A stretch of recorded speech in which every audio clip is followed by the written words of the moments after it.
What's up guys, Shane Starnes here. I've got the iPhone SE and the Galaxy S20 Ultra. We're going to do a speed test between these two devices. I'm curious to see how much $900 extra can buy you when it comes to performance and speed. We've got the Snapdragon 865 processor and 12 gigabytes of RAM over here on the Ultra. We've got the A13 Bionic that should be or is supposed to be the fastest chipset on the market and 3 gigabytes of RAM. So I'm interested to see how these will perform against one another. So we'll go ahead and turn both of these on. 1, 2, 3. And we'll see which one we get a faster boot up from. Samsung looks to have the lead here on the boot up, but we will see. So one thing that we may see is the Ultra does a little bit better with multitasking. We might see that it can hold a few more applications open in the background while the iPhone struggles. It still is only using about 3 gigabytes of RAM. And you guys saw that there. The iPhone was up and ready to use faster than the Galaxy S20 Ultra. So go ahead and swipe this. And even after putting in my PIN, the Galaxy S20 Ultra is still starting. There was really no contest here with the iPhone SE totally demolishing the Galaxy S20 Ultra when it comes to the boot up and startup. So we've got a fresh boot up, and we'll go ahead and move on to the next portion of the video, which would be app launching. And we've got some stock applications here, followed by some gaming, and followed by some social media, shopping, and benchmarks. So we'll start out with the clock in 3, 2, 1. And it looks like the S20 Ultra was able to open up the clock just a little bit faster. And as far as speed is concerned, you might prefer the physical home button. Most modern phones have totally done away with the physical home button. Android 10 has swipe up. The iPhone 11 and the XR, those both have swipe up to get to home. So you might actually like the physical home button when it comes to speed and performance. I'm so used to the swipe and the gestures that I actually prefer swiping up on the Galaxy S20 Ultra. We'll go ahead and open up the calculator app next. And those were super close. The iPhone SE may have been a little bit quicker on the calculator application. Next up, we're going to go ahead and launch the camera app. All right, we'll go ahead and launch the cameras next. And it looks like the SE was ready to go before the Galaxy S20 Ultra. And they took a photo about the same speed there. And the S20 Ultra seems to be taking images and processing them a little bit faster than the SE. All right, so we'll move right along. We're going to go ahead and launch PUBG Mobile and see which one can launch this game faster. Now the A13 Bionic is supposed to be the superior chipset. This should launch much quicker than the Galaxy S20 Ultra, but we're going to see, it looks like the SE does definitely have the lead, and we are in the menu quicker on the SE. So we'll go ahead and start the game and see which one can load up the game faster. And it looks like those were about neck and neck, or they're about neck and neck. And we're actually in the game and able to play it a little bit faster on the SE, but just barely. As you guys can see, those are pretty much neck and neck in starting the actual game, but getting the game open was quicker on the SE. So I'm interested to see what our multitasking capabilities are going to be later on. We'll go ahead and move to the next game, Subway Surf. And this is a pretty simple game, so they should both be able to load them pretty quickly. The SE was able to load it a little bit faster. We'll go ahead and tap to play, and both games jumped in to the gameplay instantly.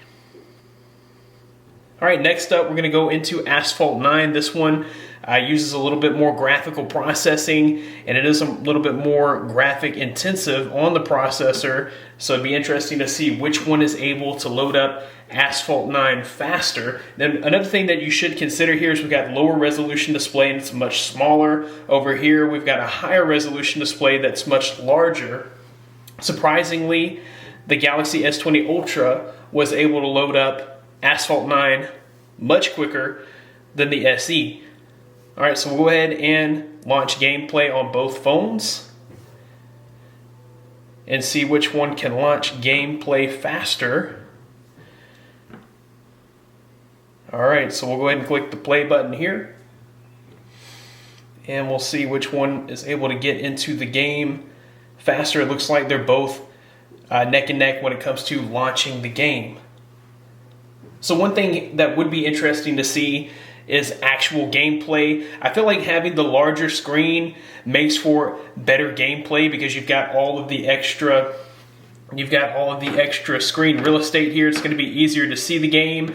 Controls are going to be better on the Galaxy S20 Ultra because your fingers are not going to be in the way. Playing a game on such a small device like the SE, I think that would be annoying to me. So gameplay to me would actually be better on the S20 Ultra. For the Asphalt 9 game, it looked like it loaded up the game faster.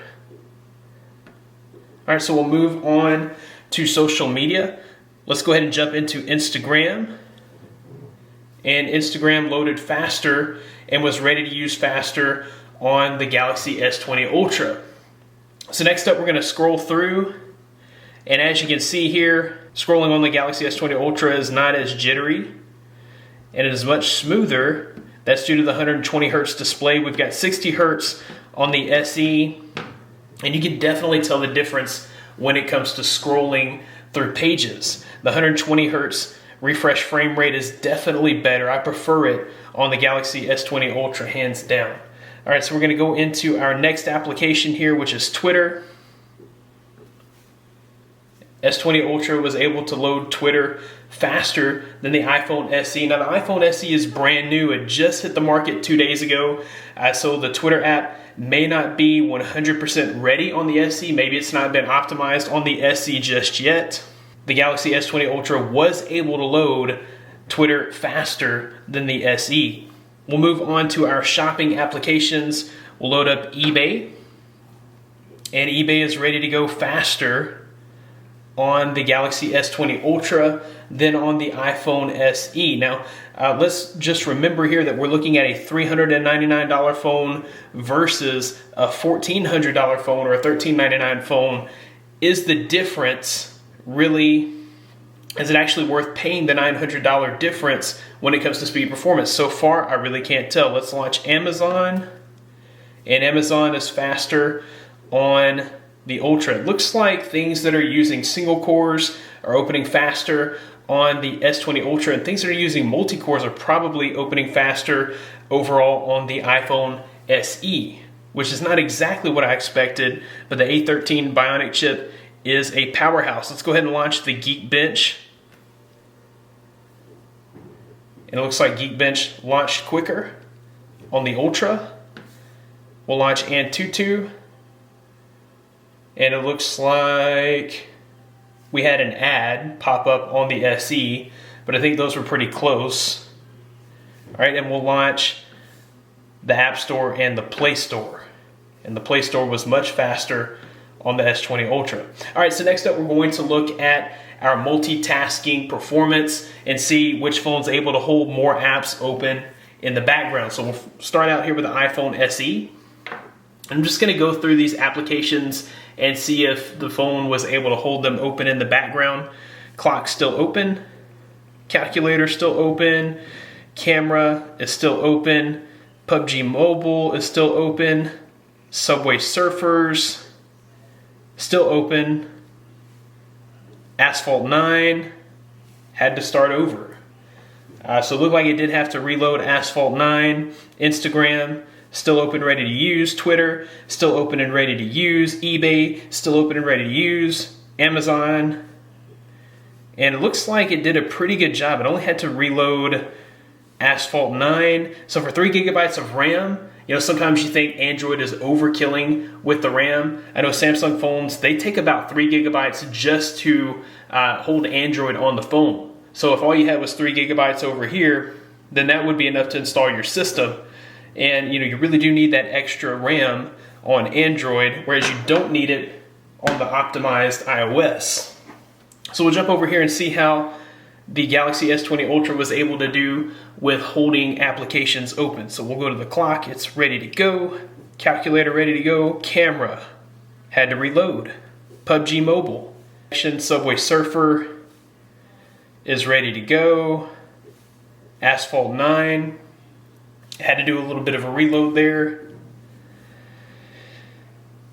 Instagram is up and ready. Twitter is up and ready. eBay up and ready. Amazon up and ready. Geekbench up and ready. Antutu Benchmark had to reload. Wow, so that's crazy. We had a couple of extra applications that did have to reload on the S20 Ultra. I wasn't really expecting that. Android 10 with 12 gigabytes of RAM. It should have been able to hold all of the applications in the background. It looks like the SE actually did a better job of multitasking. All right, so next up we're going to run a few other tests here. We'll go to our speed test. I'm going to go to fast.com on both phones.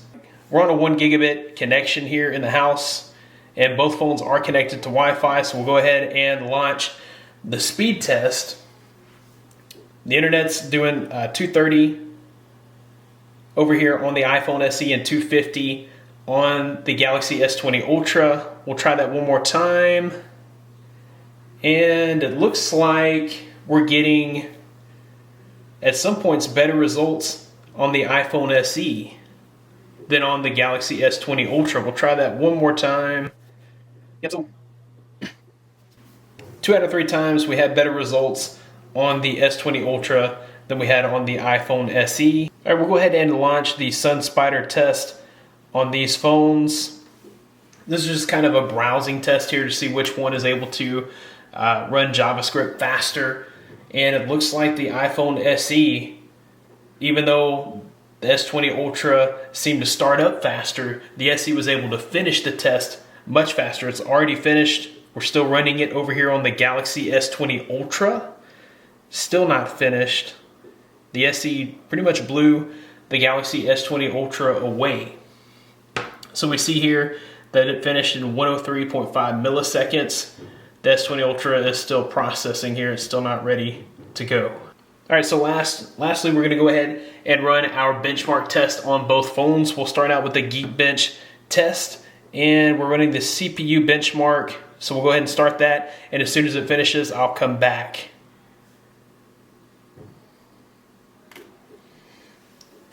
All right, so this is not exactly what I expected. The Galaxy S20 Ultra underperformed when compared to the SE in single-core processing and overperformed when compared to the SE in multi-core processing. I kind of felt like this one opened up the applications first. Also felt like this was able to open up the more simple apps quicker than the SE. And when it came to gaming, it felt like we had pretty much similar performance on both devices. And I felt like the SE in some cases actually did better than the Ultra in multitasking.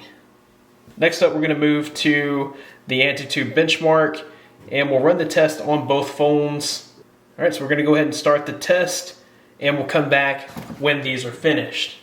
The Galaxy S20 Ultra beats the iPhone SE by over 100,000 points. One thing that I noticed here, especially with the GPU processing, you see that it basically kills the iPhone SE. When the iPhone SE was processing the gaming content, we saw much less detail. Tons of detail was omitted in the iPhone SE as opposed to what we were able to see on the Galaxy S20 Ultra during that benchmark. I feel like you're going to get the better gaming experience if that's what you're into. There's so many more reasons to buy the Galaxy S20 Ultra when it comes to pure performance, gaming, just the overall usage. You know, just even scrolling through Twitter, you're getting a much better experience with the Galaxy S20 Ultra. Is it a $900 better experience? It depends on how long you're going to keep the phone. So if you don't plan on keeping the phone for very long, or you're probably not going to hold it for more than a year, you don't mind battery life being less, you don't mind having a smaller screen, the iPhone SE may be for you. If you're trying to hold on to the phone for a long time and you just want a better overall experience, it might be worth purchasing the Galaxy S20 Ultra. That being said, you're going to get the same experience on the S20 or S20 Plus as you would on the S20 Ultra, so you also have to make your decision there as to how much you need to spend. You can get the S20 for about $800, so you're only looking at a $400 difference if you're looking at the S20 versus the iPhone SE. But anyhow, guys, that wraps it up for this video. If you liked it, be sure to give it a big thumbs up. Subscribe to this channel for more content like this in the future. You can also follow me on Twitter, Instagram, and Facebook. I'll have those linked below for extra content. Thanks, guys, for watching. Be blessed. I'll see you in the next one.